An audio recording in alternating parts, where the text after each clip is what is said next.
Hi everybody, this is Ben here. We're going to be making some pasta today. I've had some requests for videos of home pasta making for all this time we're spending at home. So I thought this Sunday would be a good time to put one together. So let's talk a little bit about what we might be able to do in the future and what we're doing today. Today is the simplest pasta possible. We're going to be using flour and water and our hands, and that's it. In the future, we can experiment with some different things that you can make at home.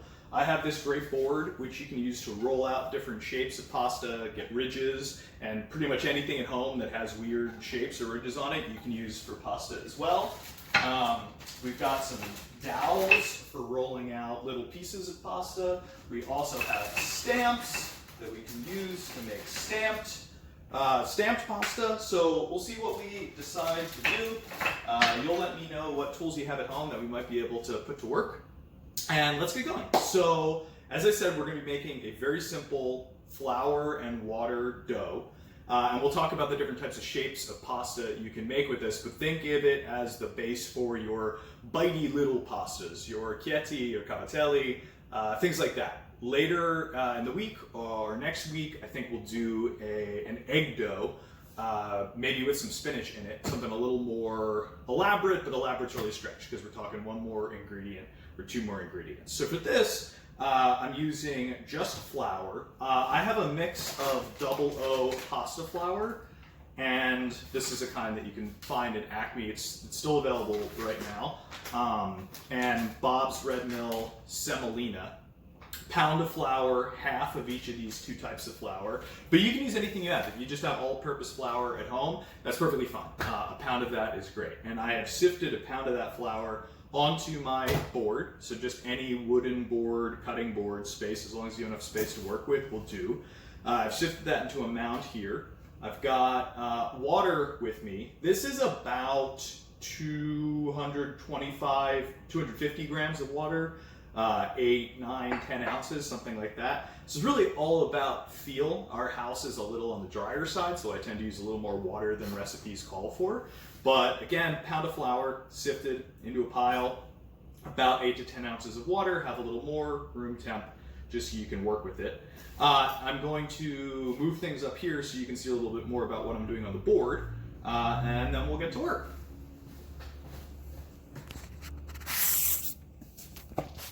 As a side note, the camera is propped up on top of only Italian cookbooks. Trying to keep the theme going. Shout out to Katie Parla and Food of the Italian South. Highly recommend. Alrighty, so now that you can see the board, let's get to work. So in this pile of flour, I'm going to use my fingers and spin it out a little bit to create a well. This is the traditional method for incorporating liquid into flour. If I were using eggs, if I were using any other additives like pureed spinach, I'd be doing the exact same thing. So in the middle of the well, I'm going to pour my liquid, in this case just room temperature water, and I'm going to pour, like I said, I put a little more in here than is necessary, so I'm going to pour about that much, which is enough that it's full, but that the sides hold their integrity and no water flows out. And then slowly, just with a finger or two, I'm going to, in little circles, incorporate the flour into the water, helping it create somewhat of a paste. You want to go slowly, and you want to slowly scrape against the sides of the wall, because you don't want to create a giant hole where the water or all your eggs run out onto the floor or your board. So this process helps to slowly incorporate the dry into the wet. It avoids kind of lumps and bumps and all those sorts of things, and gets you in a position where you're easily able to work with the dough. Now the flours I chose, OO pasta flour is kind of the traditional very finely ground pasta flour that you'd see in more northern egg-based pastas. And the semolina, the durum wheat flour, is more of your cucina povere, bitey, as I said, small bite-sized wheat-based pastas, no eggs. And mixing them together, we get kind of the tensile strength of the durum wheat with some more of the silkiness of the OO. But again, as I said, anything you have in your kitchen, all-purpose flour, anything like it will do just fine. So as you can see, we're getting to a point where the ingredients, the flour and the water are kind of mixed together. So I'm going to take my bench scraper. Again, anything you have that's like this, that you could use a spatula to incorporate off the board the dry into the wet.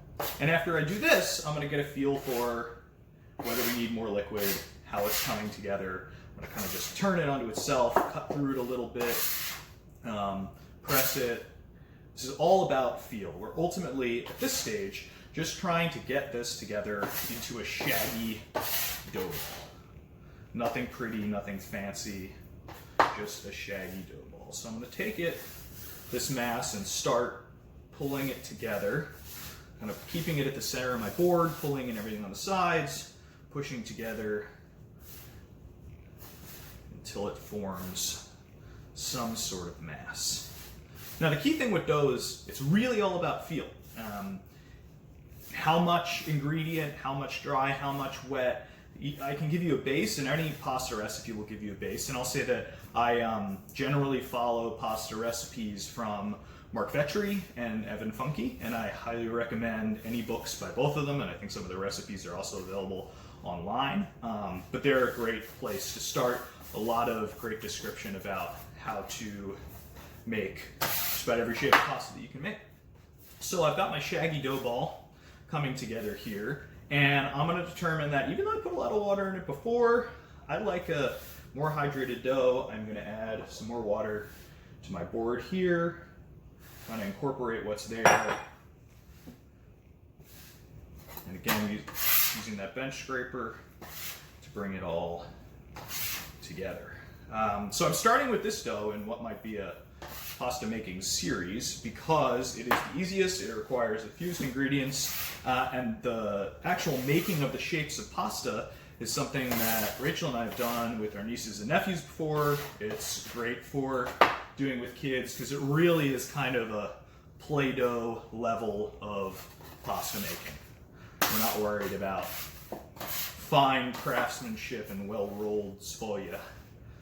So I've got my dough into a pretty good mess. At this point, I'm going to push away all of the bits that are on my board.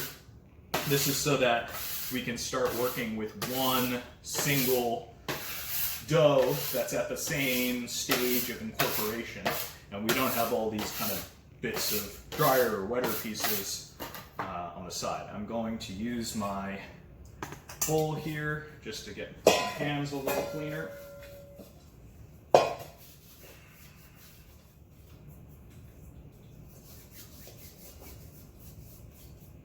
And now we're going to start the first real kneading process. So that was incorporating. Next we're going to go to kneading. So the kneading itself is going to take us between 6 to 10 minutes, with the goal being having a really nice smooth dough. And there's going to be two stages. There's the initial kneading, that's the 6 to 10 minutes. Then we're going to let it rest for about 15 minutes. We're going to knead again. And then we're going to let it rest for a couple hours. During that time, there are kind of two elements that go together to help make gluten in pasta, which is the bite, which is the chew, which is everything that we're looking for. One is kneading, stretching kneading, and the other is rest. So that's how we get to the type of toothsome, al dente, delicious pasta that we want by hand, is through those two processes. Again, you're making this at home, you don't have the time, you don't want to spend the time. Knead this into a dough for the next step, the 6 to 10 minute step, and start making your pasta right away, and it's still going to be delicious. So now we're going to knead. The kneading process is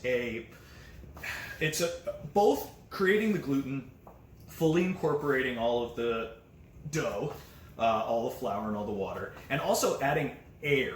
We don't want to push all of the air out of the dough, and this is, varies dough by dough. If you're making a pizza dough, you want a ton of air. Here we're going to have a lot more gluten. But the method that I'm using right here is kind of a pull and a push. So with one hand, oddly I use my dominant hand to do this, normally it's reversed, but who knows.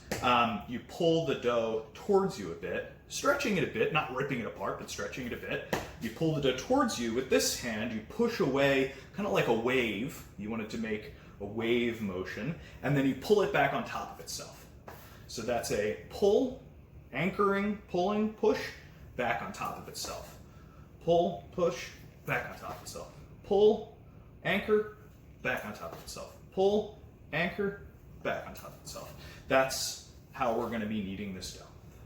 And you want to, use your whole body here. There's a reason why old Italian grandmas have incredible upper body strength, and it's because they use their whole body when they make their daily pasta.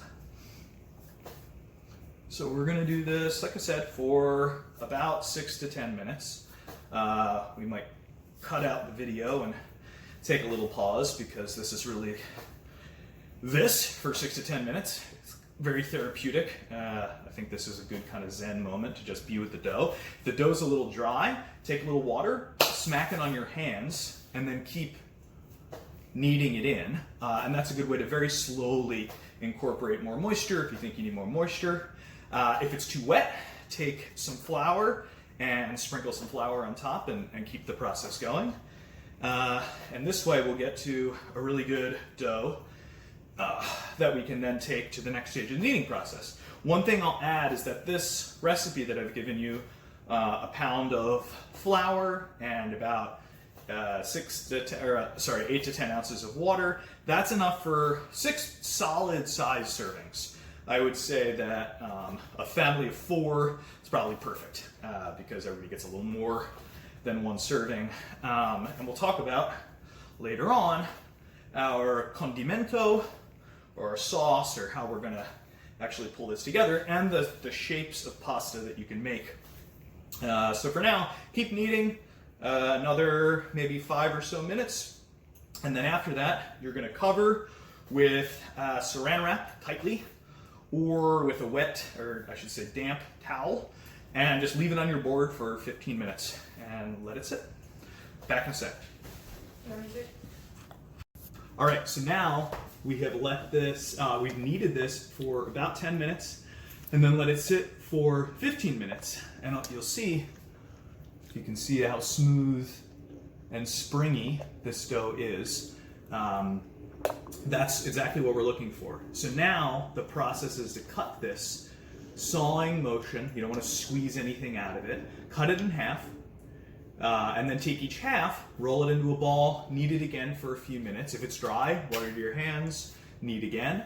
And then each of those dough balls you're going to take, wrap in saran wrap, extremely tight so there's not air, and then those will sit in the fridge for about 2 to 3 hours. Okay, so now we have our 2 balls of dough. Remember, we started with our mound.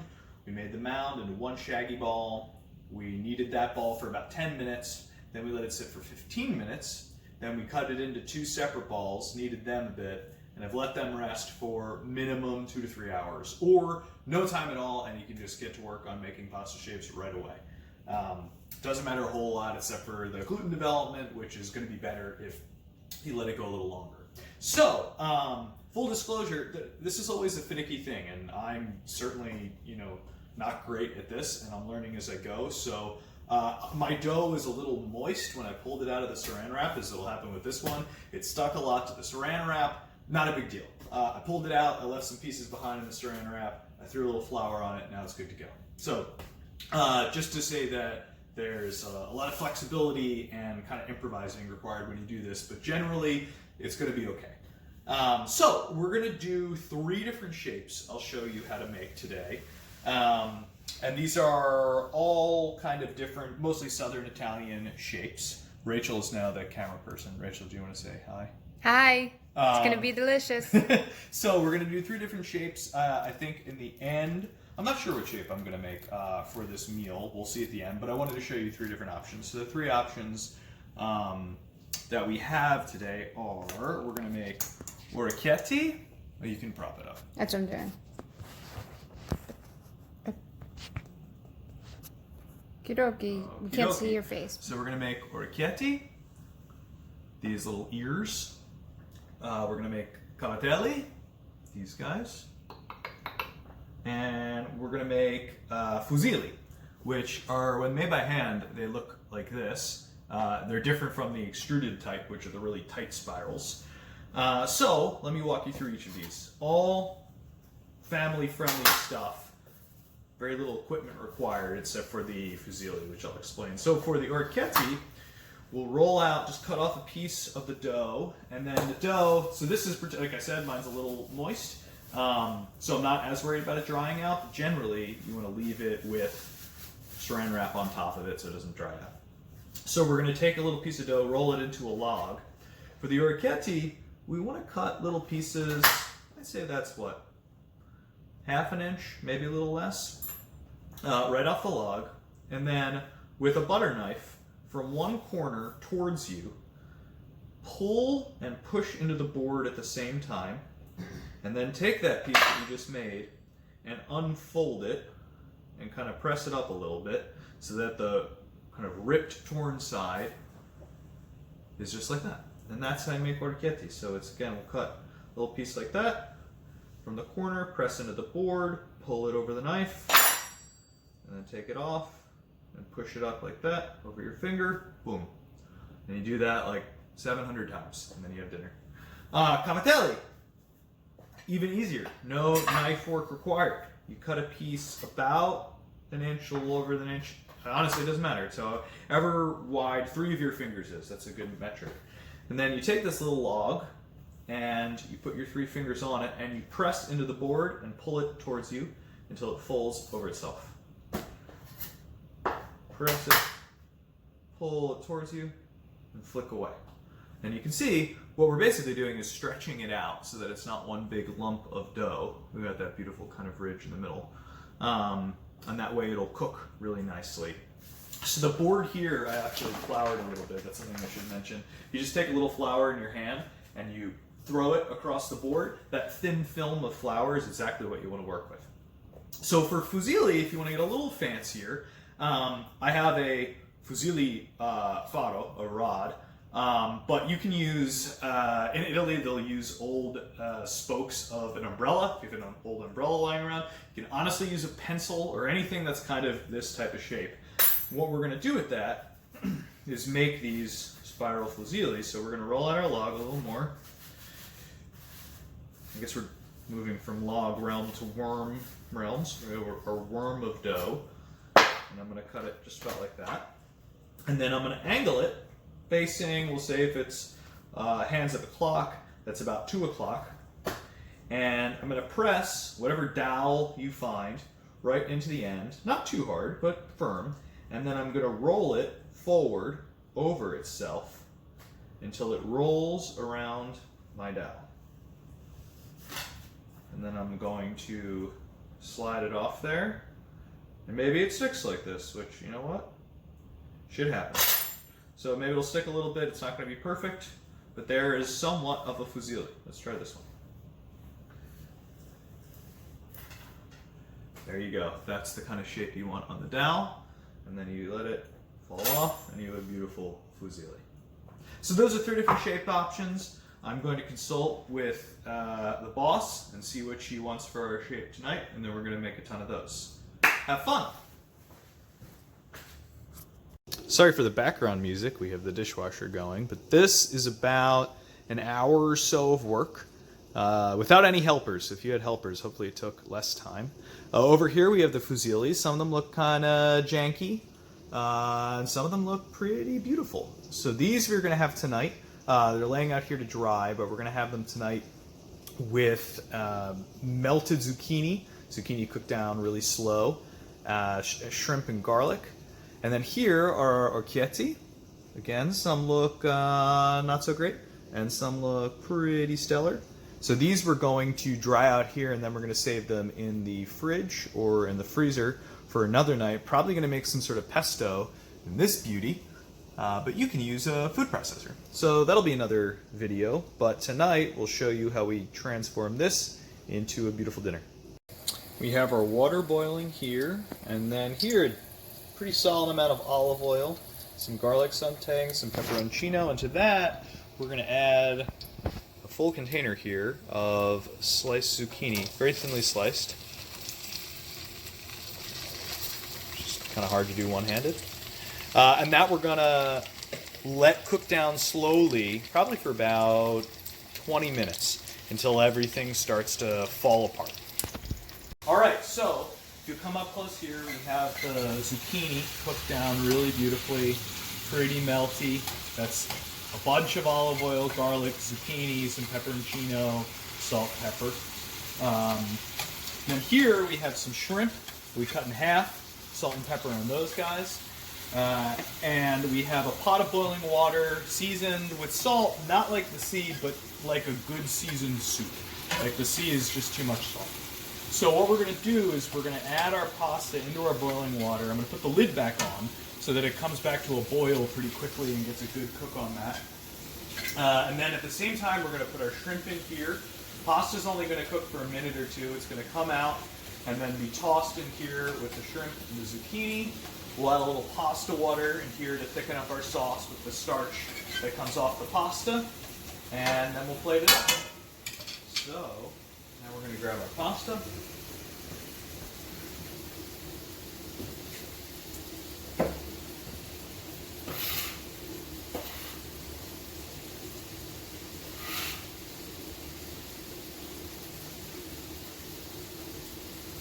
Alright.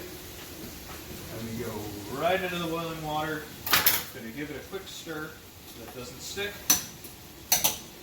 And then lid back on top to bring it back to a boil quickly so we get it cooking again. But keep an eye on that because more often than not I let it boil over and it's not a good scene. So now that that's in, we're going to add the shrimp in here. Shrimp we're going to toss around. Big thank you to Primal Supply for staying open and serving the community. We got the shrimp from them, the zucchini through them, a lot of other great stuff. So big thanks to Heather and her team. Alright, we'll let all that cook. Let's see if we're back to a boil here. So when the pasta rises to the top, it shows you that it's getting pretty close to cooking. And we see all this coming up to the top. We still want it to be al dente. We're not going to get the same bite that you get from a dried pasta, the dried extruded pasta. But we still want some of a bite, so we're not going to cook the heck out of this. So we'll let it go a little bit more, and then it is going to cook once it gets back into this pan. So know that it doesn't have to be cooked through completely.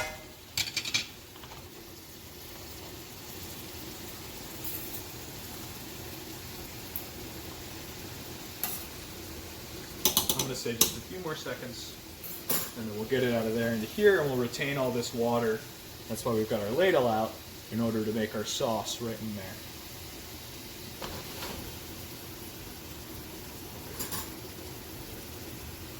So then, you know what? I'm feeling it. It just feels like it needs a little more time. And that, you can taste it, you can pick it up and give it a little squeeze, but I've decided I want that to have a little more time. Kind of a dense dough. It's pretty thick, and I don't know if I rolled them out thin enough, so I'm going to give it just a little more time to make sure that it's fully cooked.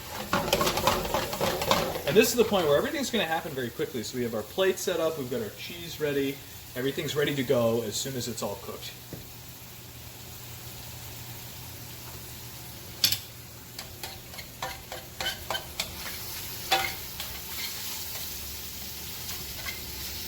I think the timing with the shrimp will work out well. Shrimp are like 50% cooked, maybe 60% cooked right now. Alright. I'm going to do a little tester of one of the cavatellis that we snuck in there.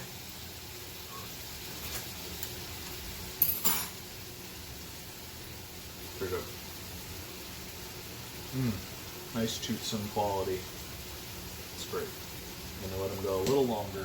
So like all of this, the tasting of that, the tasting of this, it's all tasting and trying and coming up with whatever tastes good to you. That's when it's time to make your move.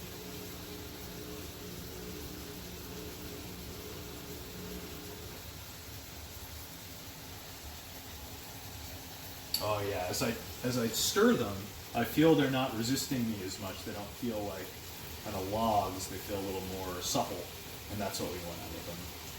And you can tell if you get up close, they're a lot bigger than when we put them in there.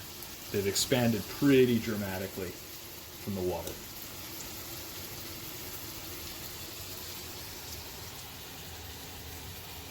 And the amount we made, what we saw just before, that's enough for at least 6 meals in total, I'd say. 4 single-person dinners, and then 2 lunches of leftovers. There's a good amount in there. All right. We're just about ready to combine these now.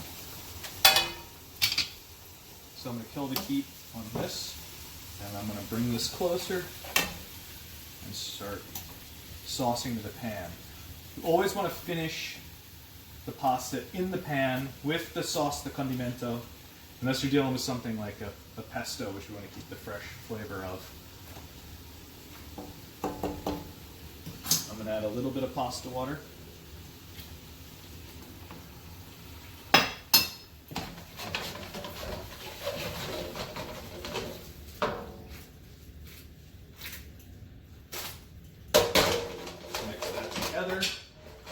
You don't want to break up the pasta, so you don't want to hack it. We're going to have it on good high heat and let that kind of go together a little bit. While that's happening, I'm going to get some basil.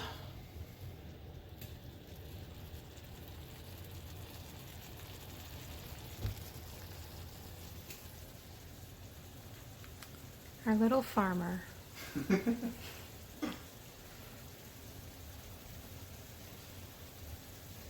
Okay. And this, I'm just going to get ready. Give it a nice little chop. So this I'm going to roll. I'm really just going to give it a rough chop to go right on top.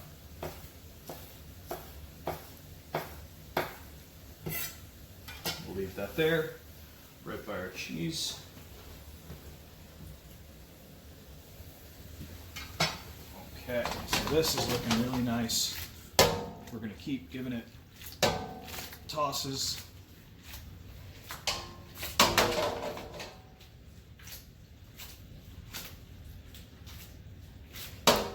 That sound, that's the sound you want. That good slappy wet sound. That's when you know everything's kind of coming together and the pasta and the condiment and the sauce are becoming one. That's what we're looking for. And let's one more time. One more time.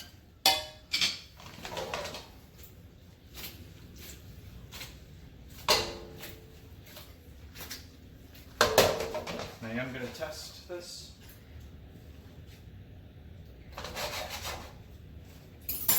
A little more salt.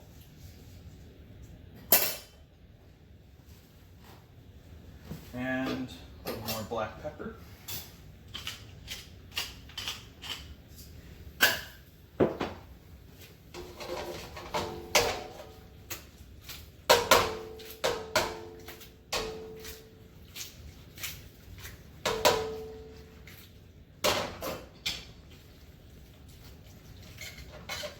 Getting very close. See, now the shrimp are fully cooked.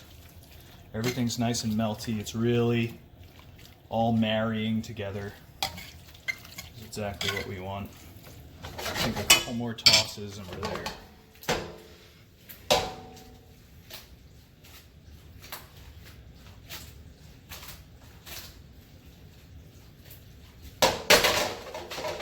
And we're gonna have some kitchen cleanup too.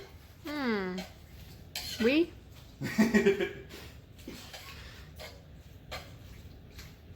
So that's about where we want it to be. I probably could take it a little bit longer, but I don't want the shrimp to cook anymore. So I'm going to take it off the heat over here. And here. Wrap it up.